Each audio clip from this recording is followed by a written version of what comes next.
Hello, and welcome to Three Drinks, the show where we take one whiskey and serve it up three different ways. Indeed. My name's Anton, and I like old fashions. My name's Josh. I really dig Manhattans. So let's get started here on Three Drinks. Woo-hoo. Three drinks.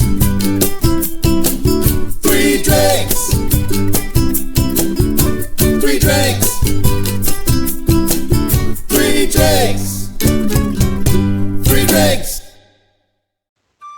Top of the morning to you folks. Today on Three Drinks, me dear friends Josh and Anton are diving into the world of Irish delight with none other than Jameson Irish whiskey, the heart and soul of Ireland. Jameson Distillery, a true gem founded in Dublin back in 1870 by the one and only John Jameson. Later they hopped over to Middleton, County Cork in the swinging 1970s. And listen up, lads and lasses. In the 1870s, clever John was dodging those tricky Brits' taxes on malted barley. So he shook up his recipes and brought in untaxed, unmalted barley, giving a scrumptious shortbed-like quality that dances in the taste and aromas of most Irish whiskies to this very day. Now let's talk mash bill, shall we? Jameson's got 80% helping of barley, a cheeky 10% of unmalted barley, and another 10% maize to keep things merry. Triple distilled in those copper pots, it's no wonder it's got that unique flavour that tickles your taste buds. Aged for at least 5 years in those ex-bourbon barrels, it's bottled up at a lively 40% ABV or 80 proof, ready to take you on your journey through the Emerald Isles with every sip. So raise your glass, me friends, and let's give a hearty sláinte to Jameson. Now back to me boys.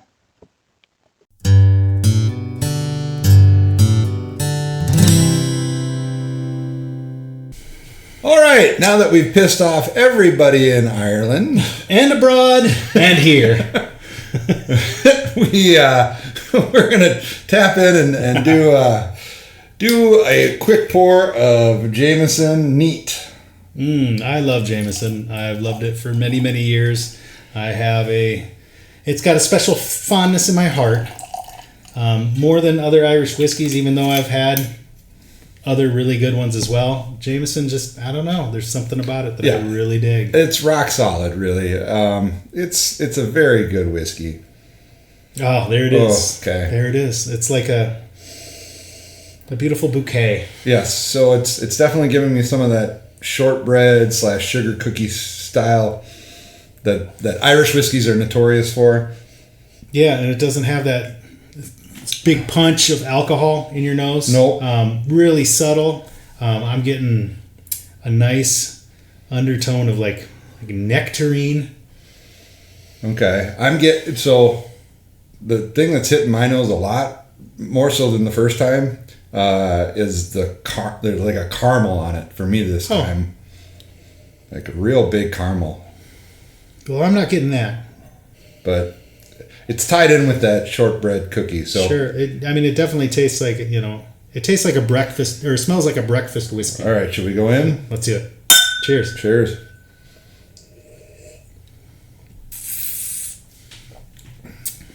Yeah, like you cannot beat that. Like butter. Yeah, it tastes so smooth. Yeah, it's there's no astringency or harshness to it. It goes down real easy. And I wasn't kidding when I said butter, because it really did kind of hit my butter like creaminess sense almost. It kind of coats your mouth as it goes down with that kind of like butter flavor. There's no big along with the nose. There's no big alcohol punch in the sipping. You don't feel a burn going down at all. You feel maybe a little bit of a mouthwashiness in your, in the middle of your mouth, right by your tongue. Yes. But, a little spearmint sort of flavor. Side of your tongue, but no, it is just... And... Yeah, so, and one other thing too is that none of those flavors that I'm mentioning are like overwhelming, and that's largely because of the proof, is that we're sitting at 80 proof. 40% alcohol. So it's not going to smack you around too much. It's really nice and subtle. It's fantastic. Yeah. Well done, Jameson, on your neat pour. Yeah, he does a good job. That's why it's lasted this many years and has been so popular. All right, let's pump her into some cocktails and see what happens. You naughty boy.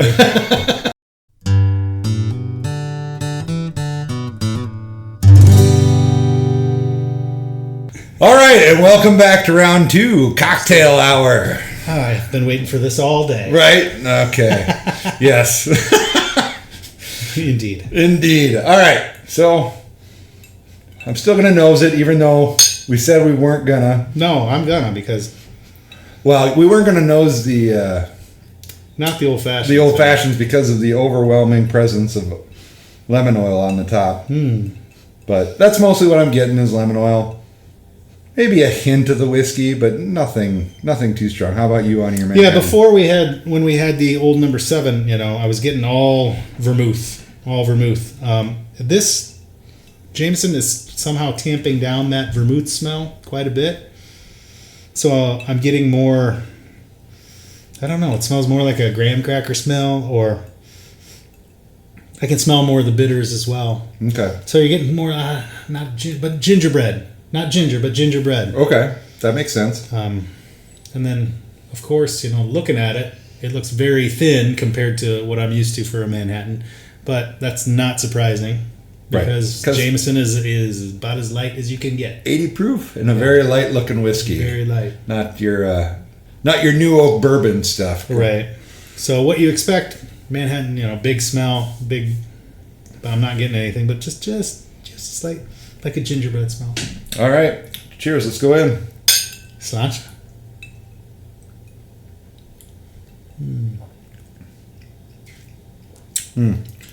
So, on the taste for me, I'm getting a lot of like orange zest, orange peel sort of thing, and that may be due to the orange bitters because we do have a couple dashes of those in there. But usually Angostura bitters take over the game as far as that's concerned. But they do, yeah. So I don't know if that's the bitters taking over or if that's just the combination of the whiskey with it. But I'm getting a very strong orange and almost, I don't know, like a syrupy sort of, not maple syrup. If I ever had marmalade before, I bet you that's what it would taste like. Okay.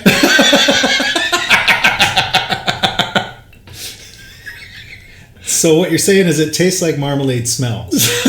It tastes like something I've never tasted before. You're gonna eat marmalade and go, nope, no, I don't know what you're talking about. Marmalade. Yeah, I was way off. I ruined that video. On this Manhattan, the bitters are more shining through. Again, on the nose it tamped down the vermouth, and on the sipping, the whiskey has tamped down the vermouth. There's not a big alcohol taste or anything. Like on the last one with the old number 7, like there was a lot of alcohol taste, but no other taste. Sure. Where this is more, you're getting more flavor. Yeah, this is more nuanced. It carries on a lot longer. Yeah. Bitters are shining through. Yeah. Vermouth is tamped down a bit, but you're still getting it.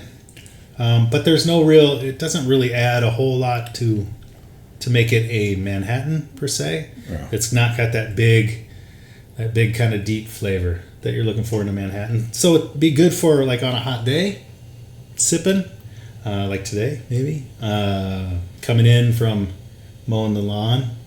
Yeah, this is great. Yeah. But when you're out to dinner and eating spaghetti or something, like no, probably not going to do it, but or on a brisk fall night. Yes, warm up with some Jameson and a Manhattan.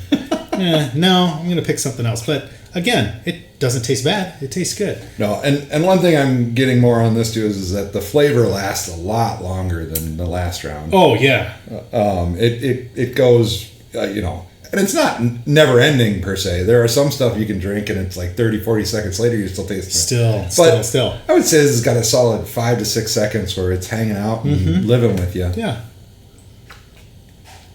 It's enjoyable. If Yeah. I got it at a bar and this was the Manhattan, they didn't tell me the whiskey, I probably wouldn't get another Manhattan.